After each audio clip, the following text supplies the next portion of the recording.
You're listening to Results Driven Organizations Podcast with Dr. Taunya Lowe, a podcast of curated conversations with C-suite leaders and those who support organizational growth and development. Get ready for inspiring interviews, educational lessons, and thought-provoking discussions that will challenge you to execute something new and innovative that will drive results in your organization. And now, here's Dr. Taunya Lowe. Hello, you're listening to Season 5 of the Results Driven Organizations Podcast with Dr. Taunya Lowe.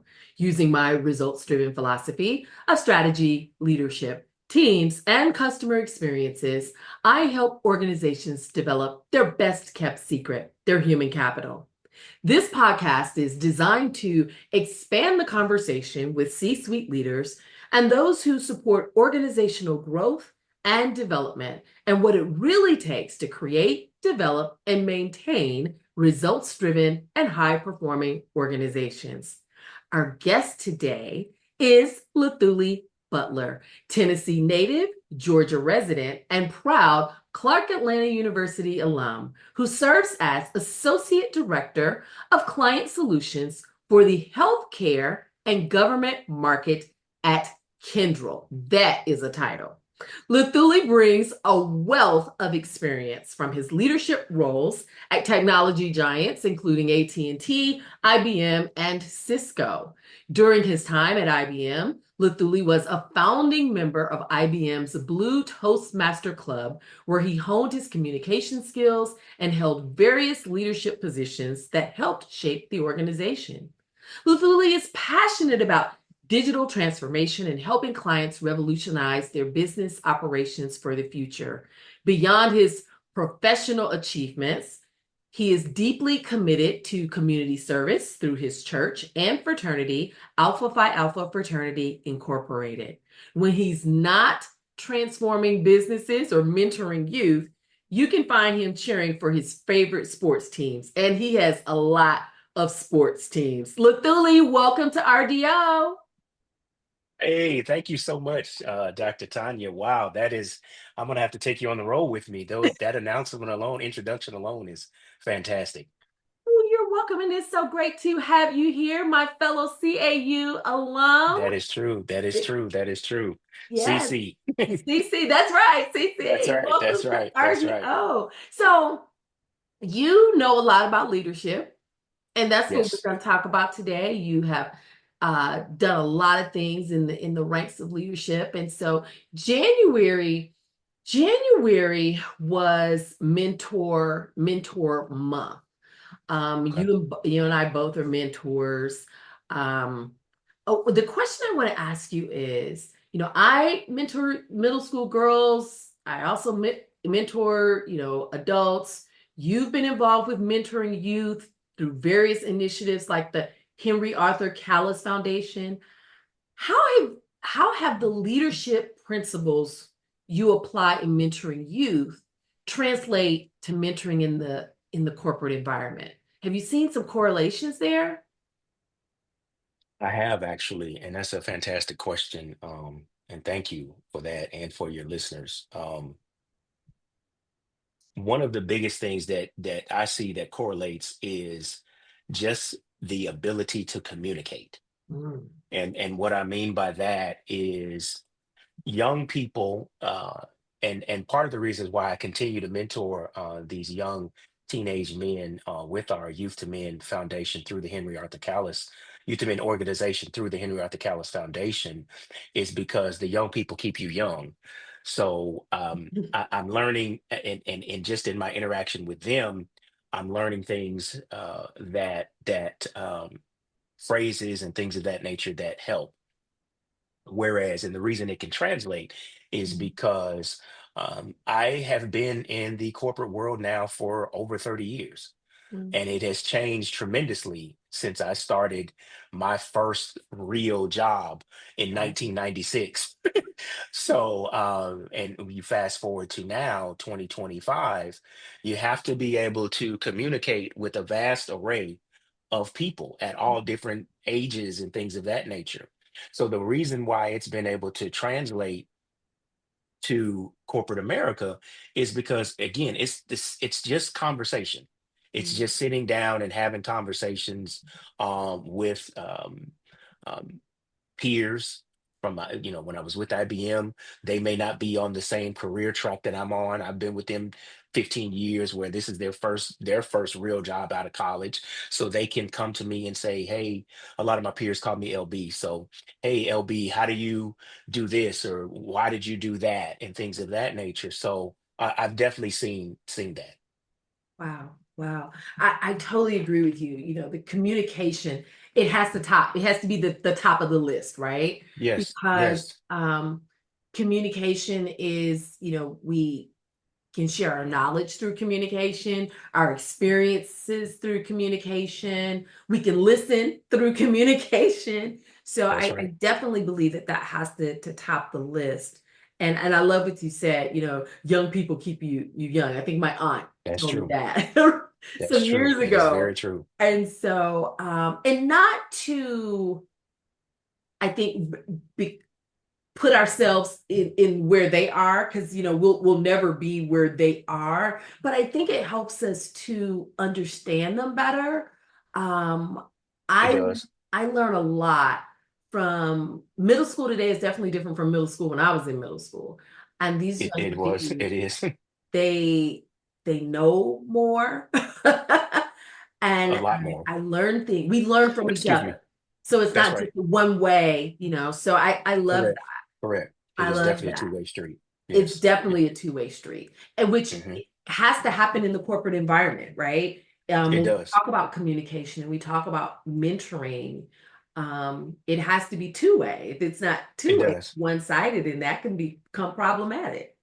That's right. That's right. Yeah, That yeah, is so true. That's so true. yeah, yeah. So, um, Anish Raman, he is the Chief Economic Officer at LinkedIn. Okay. And Anish said, I'm gonna say that like I know him. Anish said, the knowledge economy is on the way out as artificial intelligence disrupts global workforces. We are now entering the innovation economy, where human Mhm. skills such as creativity, curiosity, courage, compassion, communication will be key. Now, Mhm. Luthuli, you played an integral role in founding IBM's Toastmasters. Mhm. Obviously, communication was important then, but how Correct. critical do you believe these human skills, especially communication, will be in this emerging innovation economy? How Sure. should leaders be developing their capabilities in themselves and their teams as we're leaving this knowledge economy? I've got all the information. Well, information is Excuse me. plentiful now, right? Mhm. Mhm. But how do we innovate? How do we not become So obsolete? sure. So I believe firmly in the term, Tanya, in terms of the innovation standpoint, you're always going to need humans. I Yes. also believe that artificial intelligence is something that we need to embrace and not be afraid of. I'll say on the front end, I can't take credit for this belief. It's the I'm drawing a blank on his name, but I read an article recently where the CEO of Workday um, said something that literally was an aha moment for me. He Mhm. spoke about how companies, and he was speaking specifically in the context of Workday, but he spoke about how companies need to embrace the move towards artificial intelligence, but they also need to treat uh, AIs or artificial intelligence people as real people. So you think, well, what does he mean by that? He gave the Mm, example of when you hire someone for your company and you go through the onboarding process and you put them through the interview process and you put them through all of these things to onboard, you also do a background check. And in some instances, companies do drug checks, things of that nature. And you check off a lot of boxes as it relates to onboarding this individual yes. from an AI perspective because of the LLM model and the generative AI and things of that nature and how they can learn so quickly and their ability to give responses immediately in nanoseconds. they don't go through that onboarding process. And he raised the question, that's a security risk. Mm, That was the aha moment for me. How mm. is that a security risk? Because you're bringing on this artificial intelligent person to your company. Yeah. And what if that AI works for a bad actor? What if they work for China or Russia or what? Because there's so many now. Right. You have Chat GPT, you have Copilot with Microsoft, you have Gemini with Google, you have Apple Intelligence with Apple, you have Perplexity. Perplexity. You have Deep State or Deep Seek. I'm drawing a blank on the one from There's China. so There's many. there's so many. So how do you know which one is the right one that you should onboard for your company? Oh, that's So that brilliant. takes it back to innovation and why people are needed. I'll Oh, give you another example. A year, well, 2 years ago now, because it was 23. No, no, pardon me. It was early 24. Fellow Clark Atlanta alumnus, you can appreciate this. Clark Atlanta renamed a street near Clark's campus after the first president of Clark Atlanta, Dr. Thomas Cole Jr. And I used ChatGPT to write up a beautiful statement that I posted on all my socials about Dr. Cole and my love for him and things of that nature. He was the president when I was there and what have yeah. you. So I said, to Chat GPT, hey, Scarlett, I call her Scarlett. I said, hey, Scarlett, come up with a information for me about Dr. Thomas Cole Jr., the president of Clark Atlanta University. And she gave me this glowing statement. But as I'm reading it, she had integrated statements about the current president, Dr. George French, with the first president, Dr. Thomas Cole Jr. Well, because I'm a Clark alum, I was able to determine that this isn't true. That's not Right. that you're talking about Dr. French here. I'm talking about Dr. Cole. But if it was some random person who had no knowledge of Thomas Cole Jr., who wasn't in at Clark Atlanta University when he was the actual president of Clark Atlanta University, they would Yeah. have taken that and posted that statement everywhere with multiple untruths in them. Do you see what I'm saying? So that's where the human innovation, that's where the need for humans comes in. That's why it remains. You have to be able to have, for lack of a better word, checks and balances to the artificial intelligence. Does it Yeah. help us do things quicker and more efficient? By all means. Is Right. it the end all, the be all? It is not. It is not. It is not. We will always need humans. Always, We will always, always need humans. always. But with those human skills around creativity, curiosity, courage, Yes, compassion, communication, those are the skills that will make AI work better. You I know, agree. I um, agree. you know, yes, AI improves our productivity, but I mean, what you said earlier, it was brilliant.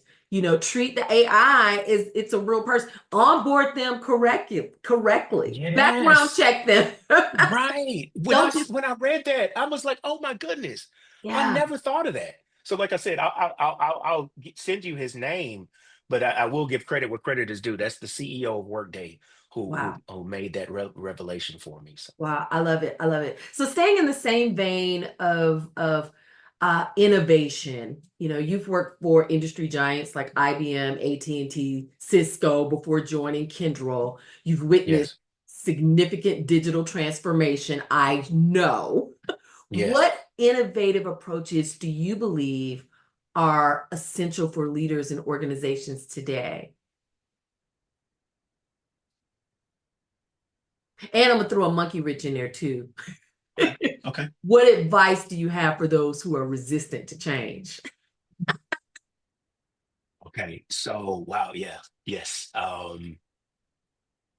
Repeat the first question again. Okay, What what innovative? what innovative approaches what innovative approaches are essential for leaders today? As a leader, what do I need to be thinking about in an organization? Is it innovation in my thinking? Is it, just from your experiences? I think the biggest thing that I've always learned and from an innovation standpoint is you don't have to be the smartest person in the room, but make sure that you have the smartest people in the room with you. And so from a leader standpoint, when you're thinking about innovation and how to stay cutting edge, like you said, digital transformation and what have you, um, you have to embrace that. Um, what's the old phrase? It can't be my way or the highway. Uh, Hmm. you have to be open to um, new, and that goes with the question you asked about being resistant to change. Yeah. Um, I can remember um, my former pastor saying this years ago from the pulpit that leaders never stop learning. Right. Leaders never stop reading. Um, and there was a third one, and if it comes to me, I'll say what the third one. But the first one was leaders never stop learning, and leaders never stop reading. Why is that? Because you always want to improve and make yourself better as a leader. Hmm. Um, you cannot expect your people, whoever those people may be, who are following you to a destination or following your business to a specific goal from a revenue standpoint and what have you, it's hard to expect them to follow you and to follow your vision if you yourself aren't practicing the leadership qualities that would allow that vision to come to fruition. Does that make Hmm. sense? Absolutely. Um, so when I see leaders who are resistant to change, um, that raises the question for me internally. I'm like, well, how did you get to where you are if every time someone mentions we should do it this way or we should do it that way, you're constantly putting up roadblocks? Now, it's one thing to challenge something. And what I mean by Hmm. that is if I say we should do it this way, and you come back to me and you say, well, LB, I've been doing my research and statistically, I think it's better if we do it this way. That's you challenging my statement Hmm. and giving me reasons why maybe I should listen to what you said rather than just go what I think or go with what I feel is the right thing to do, so to speak. Hmm.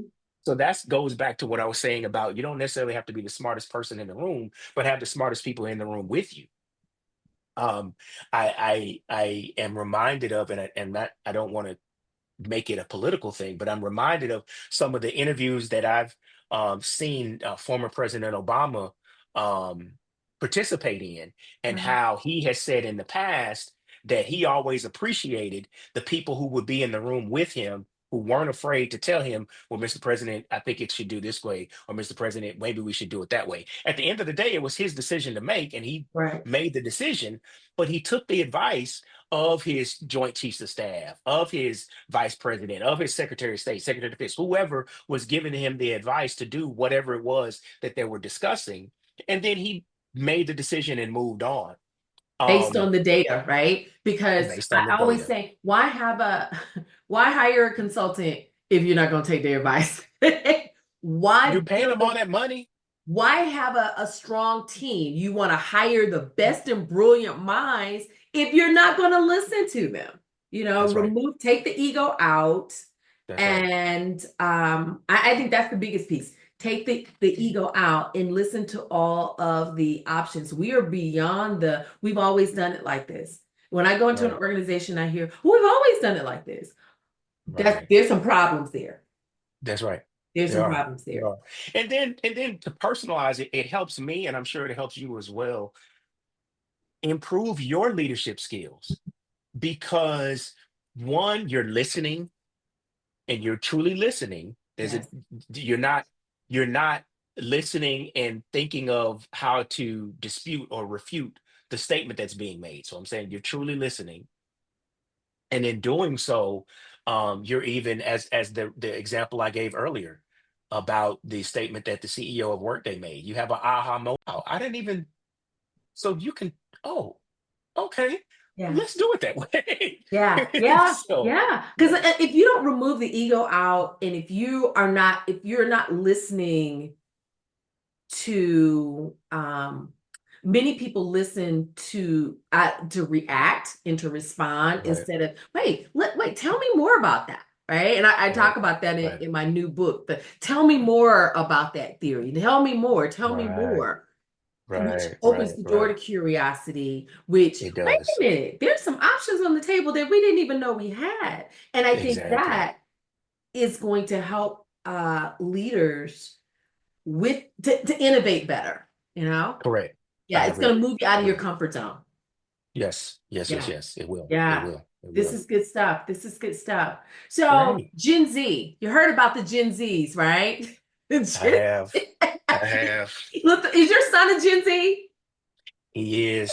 He just turned 21 in December. So yes. Woo! So, Yes. Gen Z employees are entering the workforce with different expectations They than are. previous generations, right? They're Yes. Yes, turning yes, it yes. upside down. And I always say, you can't fire them all. You can't fire them all. They need things, they need support. Based on your experience leading diverse teams, what Yes. adjustments do you think leaders need to make to actively engage and retain Gen Z talent? Um, that's tough. And the reason why I say that is because it's not a knock on them or a knock on the leaders or people who are, seasoned in the workforce. Yeah. There has to be a genuine sense or genuine desire to learn and grow on both ends. Yes. I had a former mentor say this to me years ago, and I never forgot it. Always be aware of self-appointed mentors. What does that mean? When you see somebody who takes an interest in you and they're constantly pushing you to be better, Mhm. or they're pulling you to the side in a meeting that all are in and saying, "You see that? Listen to that, da, da, da, da, da, blah, blah, blah, blah." Mhm. You're wondering, why is he or she, why is Tanya always calling me? What is that? And you have to be mindful of it. Yeah. Now, and the reason why I say it has to be on both ends is because there have been times where I've seen something, especially when I sat in we call them first line managers, or the first line manager with IBM from 2015 to 2020. And when I sat in that FLM chair, there were times when I would see in our early career professionals, you could see something in this young man or this young woman, that they could go somewhere. So you try to give them that advice. And when they put up a wall or they don't receive it, they think you're just trying to tell them what to do. No, I'm not trying to tell you what to do. But Right. I've been here for a while, and this is a way that you can do things that will help you be here for a while. So if the Gen Zer is open to that, Yeah. they will receive it in kind. But if they're closed, then from a leader standpoint, and there will be times I wouldn't even be their direct manager. In fact, I was intentional on not trying to quote unquote mentor people who reported directly to me. Hmm. But I had this one young man, and he was a Morehouse graduate. I hired him to be on my team. And because he was a Morehouse graduate, there were other Morehouse grads who worked at IBM as well. I was like, hey, I think he's a good one. And I was like, and then he went to Morehouse like you did. So look out for him. You know, and fortunately for this young man, I would say to him, the two-way street. I say, hey, you need to go holler at such and such. Yeah. Let's just say Jack. You need to go holler at Jack. He's a Morehouse grad as well. I think he can help you in your career here at IBM. And Mhm. even if he can't help you in the now, that's somebody good for you to know going forward. And because he was receptive to that, Mhm. he received it. He's not even with IBM now, but he was able to learn and grow and receive it. I'll say on the back end, on another side, I should say, this gentleman who was a Morehouse grad and another gentleman, I hired them at the same time. Um, And this other gentleman, I would say the exact same thing that I said to the gentleman who was the Morehouse grad, to this other gentleman, he didn't want to receive any of it. He thought he knew everything. And, to his credit, he did well when he was with IBM. But once I stopped being his manager and he started Mm. reporting to another manager, then I'm getting all the calls. Hey, LB, well, how do I? And hey, LB, this guy didn't. And I'm thinking to myself, well, if you would have listened to me 10 Yeah. years ago when I was telling you, Yeah, when I was trying you to groom know, you, right? exactly. So, but it has to be a two-way street because, Yeah. and another mentor shared with me, both people have to get something out of it. Yeah. It has to be, how am I helping you, whether it's a career situation or you mentioned Blue Talk Toastmasters. I used to always tell some of my peers who were in Toastmasters, we were all IBMers, um, don't use me as your example. And they were like, Luthuli, well, you speak so well. Don't use me as your example. Well, why do you say that? I say, well, one, and I mean this with all sincerity, and you and I, we know each other, so I think Yes. you appreciate me saying this. I'm silly by nature.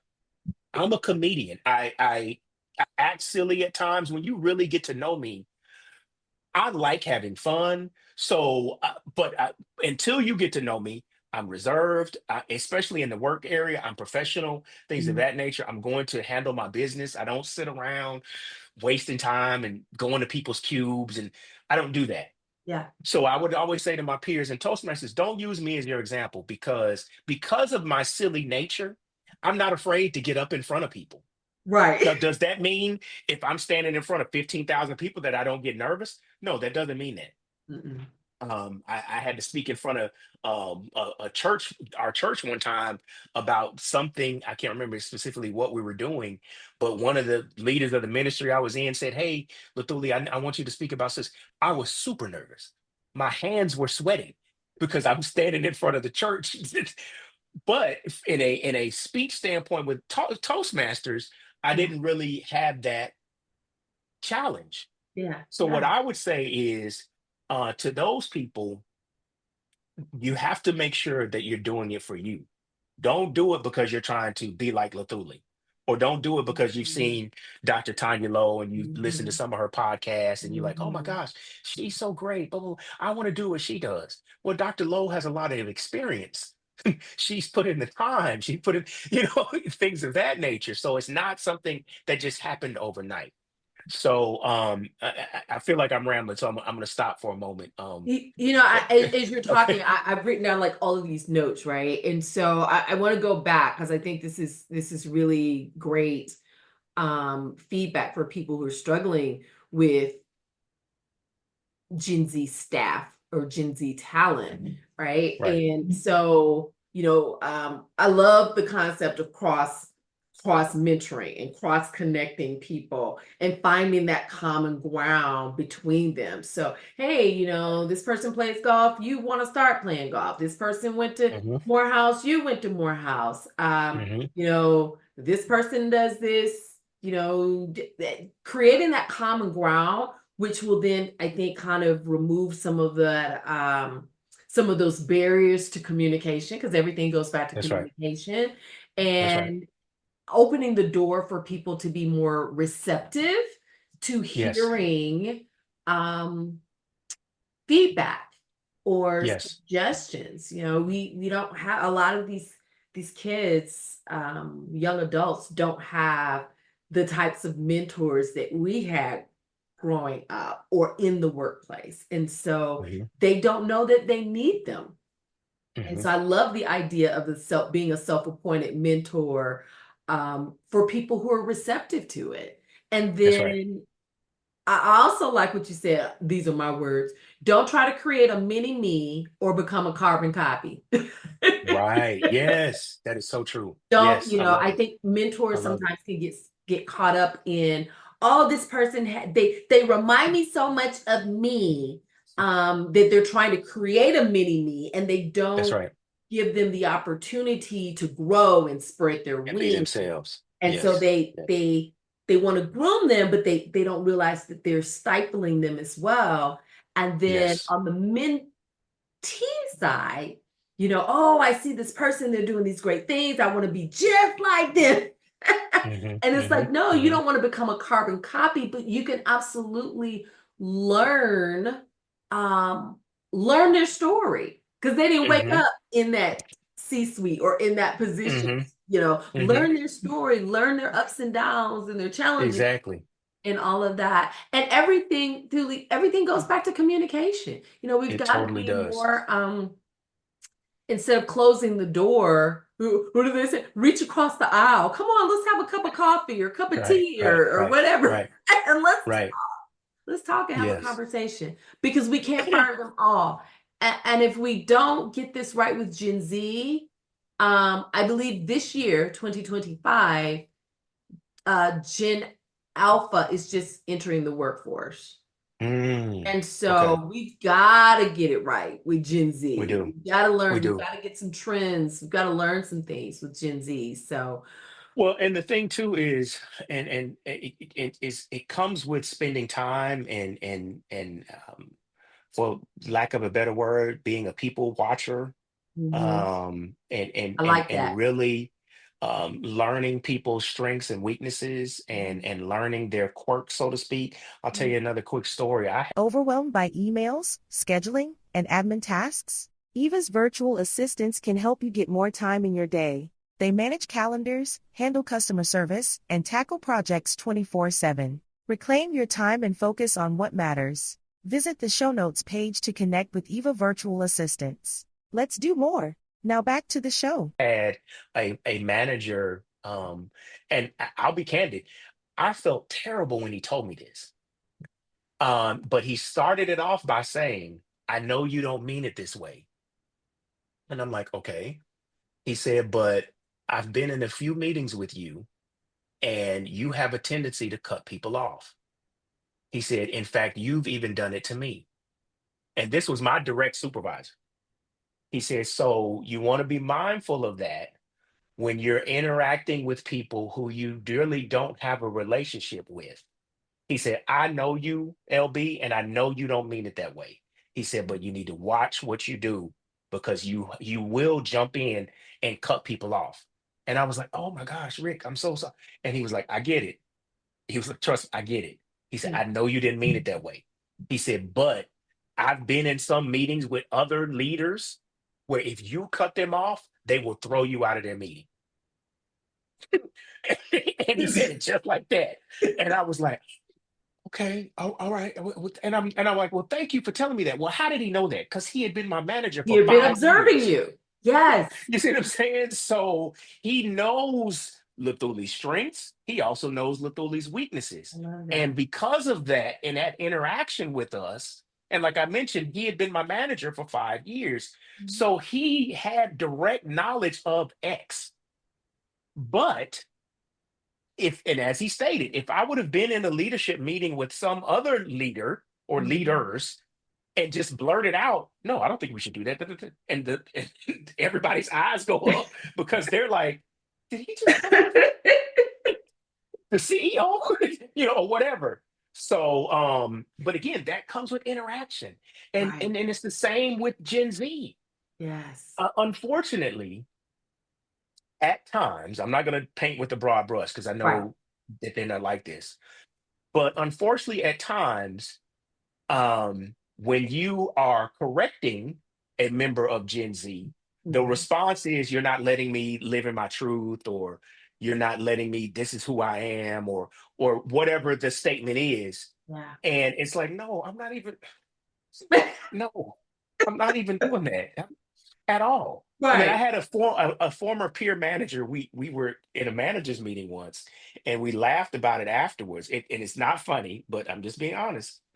Um, he said, and this lady was a Gen Zer on his team, and he said that he needed to have a meeting with her and to discuss her quota or something.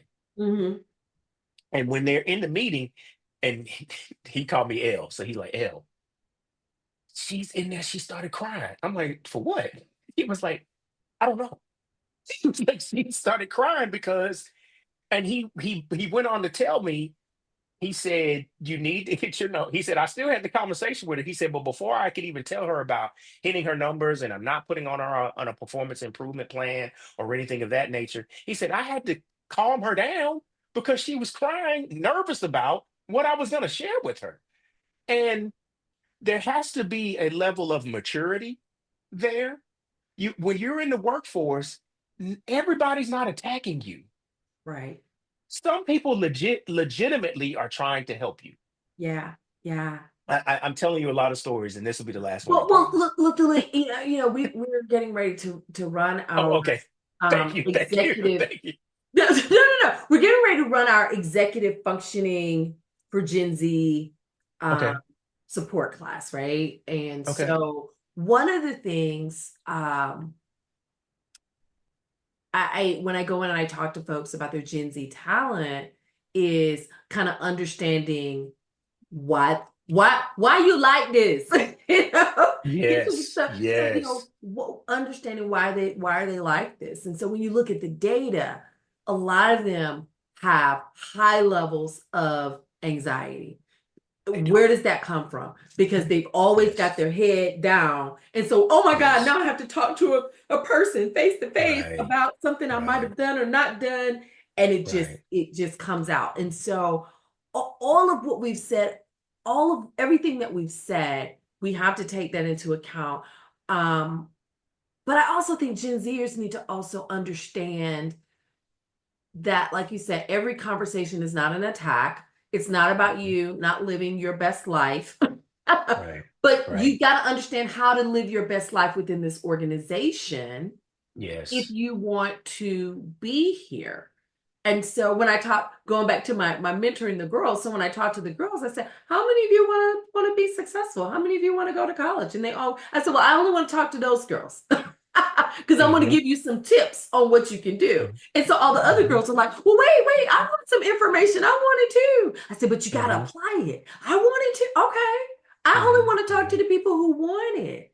And so Hmm. Gen Z, if you're listening, if you want, you have to sit down and think about what are my goals? Where do I want Hmm. to go? What do I need to work on about myself? That's why I love the DISC assessment and 360 assessment, so you can get that Hmm. feedback.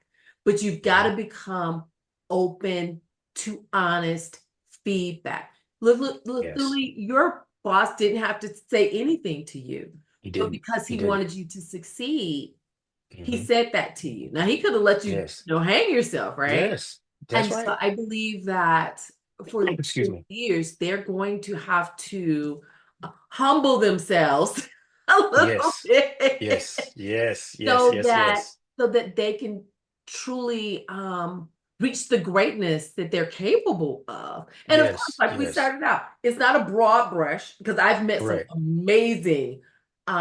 amazing Gen Z talent before Yes. at companies where they're struggling.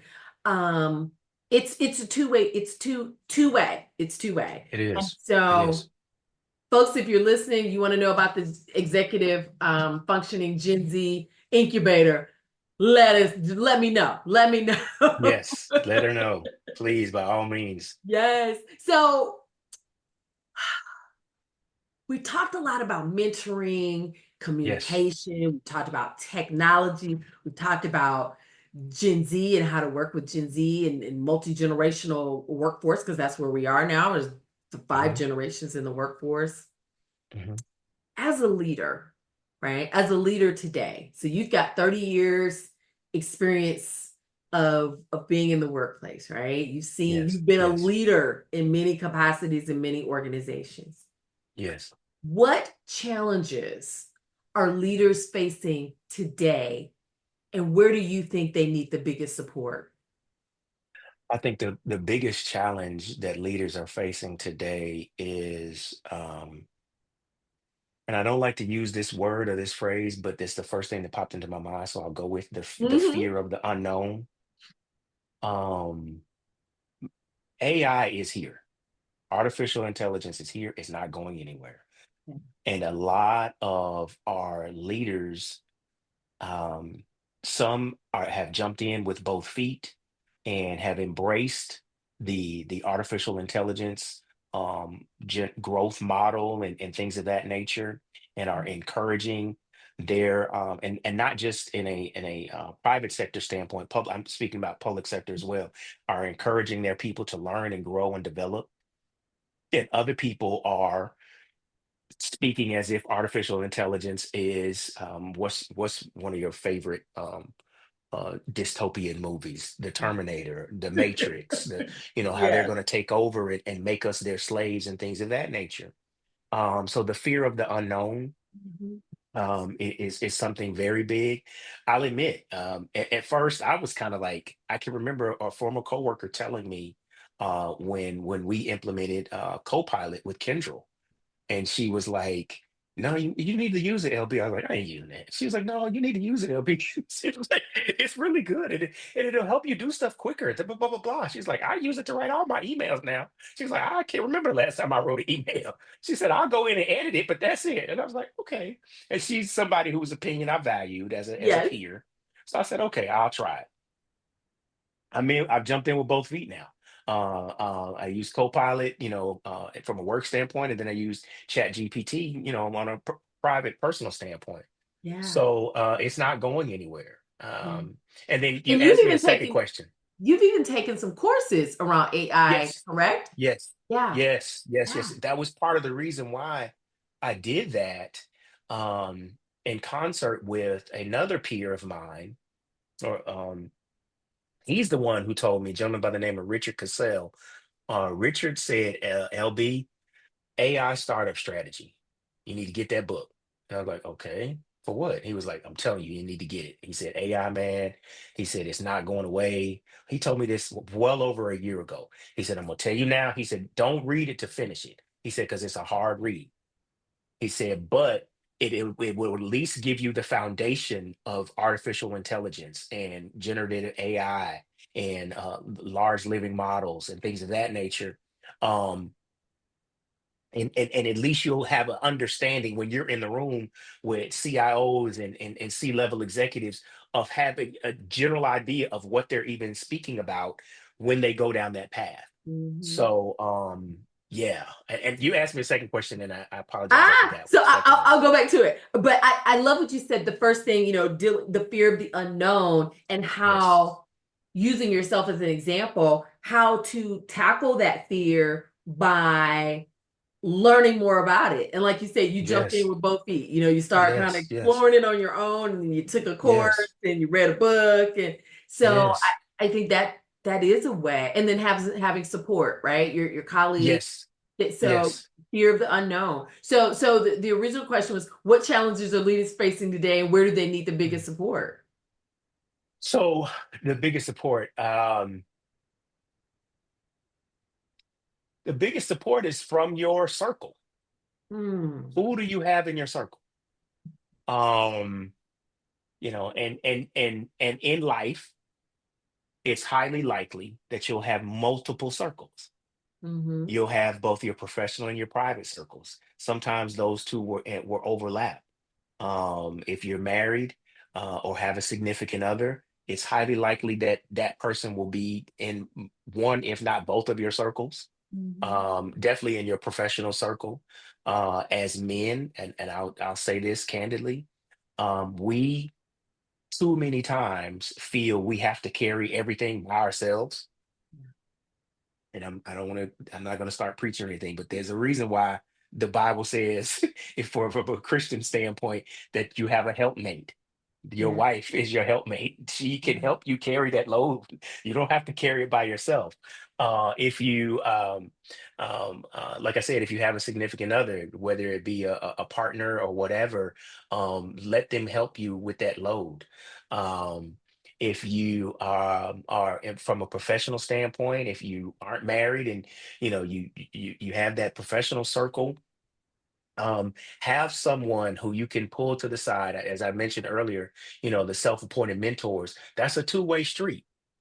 If you have somebody who's been a self-appointed mentor, and you see that for whatever reason they've taken an inkling to help you in your career, Mm-hmm. go to them and say, why do we do such and such? why does the company, I don't understand when they do this. What does that really mean? It doesn't always have to be them pouring into you. Right. Y- When you go to them, people love feeling like they're needed. That's just human nature. People, I mean, some it strokes their ego, whatever it is. Yeah. People love feeling like they're needed. As a parent, if you have a child, you love it when your children say, Mommy, Daddy, I need X. Even Especially when when they're they've gotten older, grown. right? Right. Even when they're grown. Yes. So lean into that and lean into your circle and allow yourself to be helped. Receive Mm. the help. Receive the help. um Too many times, as I mentioned earlier, you could have the greatest intentions, but the person received it in a manner of, Luthuli's trying to tell me what to do, or Luthuli thinks he knows it all, or whatever it may be, and you honestly did not come with that spirit. So receive the help, be open to the help. um and then, as they always say, pay it forward. When someone helps you with the situation, um, um, help with somebody else. I cannot tell you how many young men, Tanya, I've said that phrase to about self-appointed mentors. I said it a year ago when I was speaking to the young men with Youth to Men. I said, you need to be mindful of a self-appointed mentor. And two or three of them pulled me to the side afterwards. They was like, what is that again? The self-appointed, what does that mean? And I explained to them that this is what it means when someone takes an inkling in or interest in X. They see something in you that most of the time, 99.9% of the time, you don't even see it in yourself. They're not trying to get in your But business. They're trying yes, to help you. yes, they're trying to help you. They're They're trying to trying to help help you. you. And they're Yeah. tapping into that. They're tapping into that. So, Yeah. That is, I think someone listening to this episode is going to have some aha moments yes, I hope so. around I the hope so. self-appointed mentor. Someone listening Yes. to this episode, when you listen to this episode, wherever you listen to this episode, you just make a comment, Sam, self-appointed mentor, got Yes. it. Yes. Because some Yes. of you Yes. you've been saying, I need this, I want my career, but you've You blown have it off your already. self-appointed That's right. mentor, the That's person who right. sees That's those right. things in you, Right. that you don't see in yourself, but you blew them off because you thought they were trying to get in your business. So those And can I add one thing to that? absolutely. Gentlemen who are listening, if by chance your self-appointed mentor is a female, she's not trying to holler at you. Just let me just put that out there. So, It had to be said. it had to be said. It had to be said.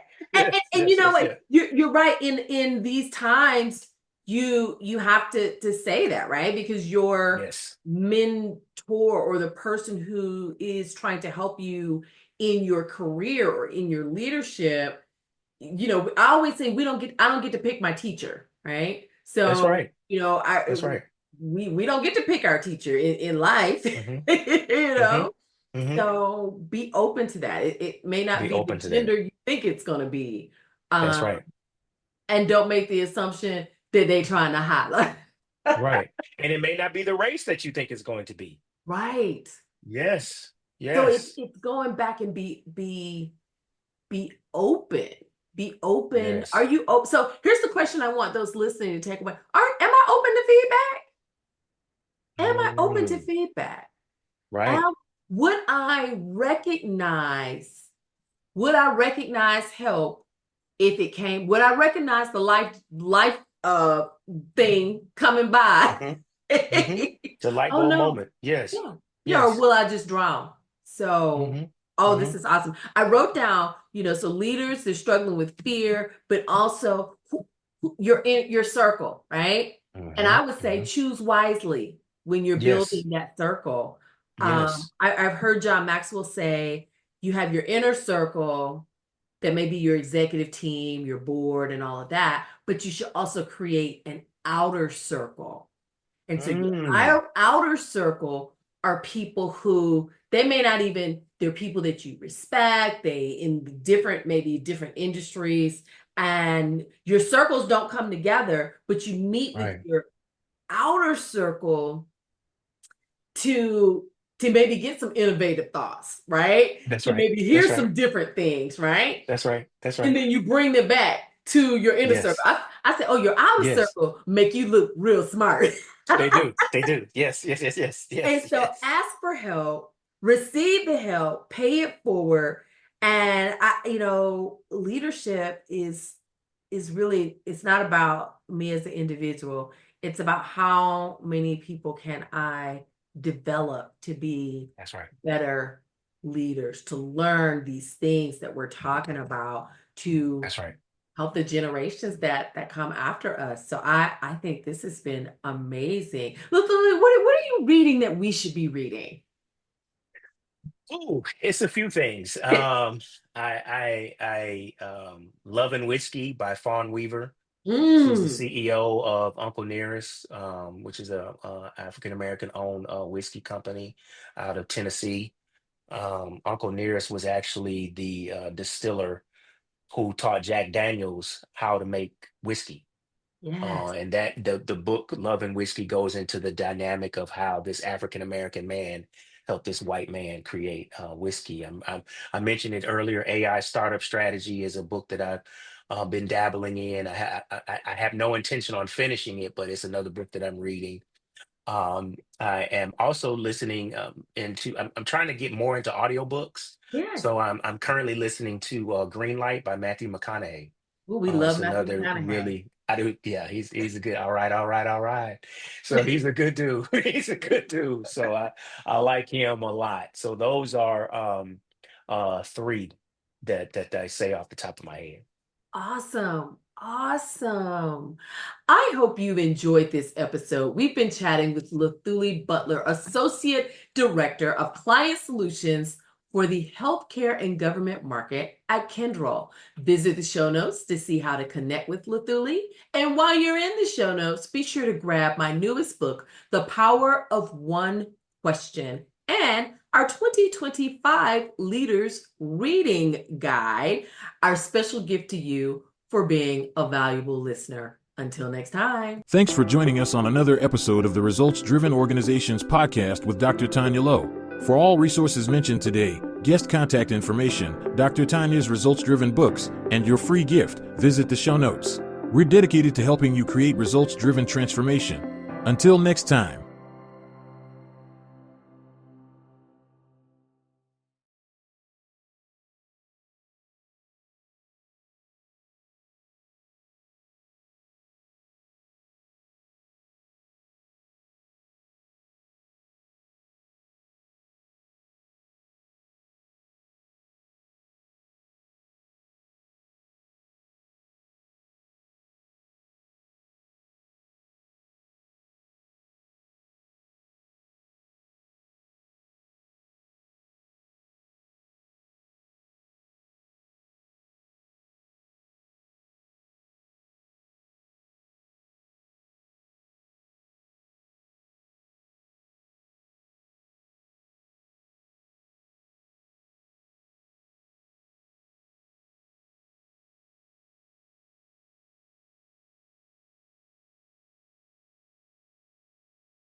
Thanks for joining us on another episode of the Results Driven Organizations podcast with Dr. Taunya Lowe. For all resources mentioned today, guest contact information, Dr. Tanya's Results Driven books, and your free gift, visit the show notes. We're dedicated to helping you create results driven transformation. Until next time.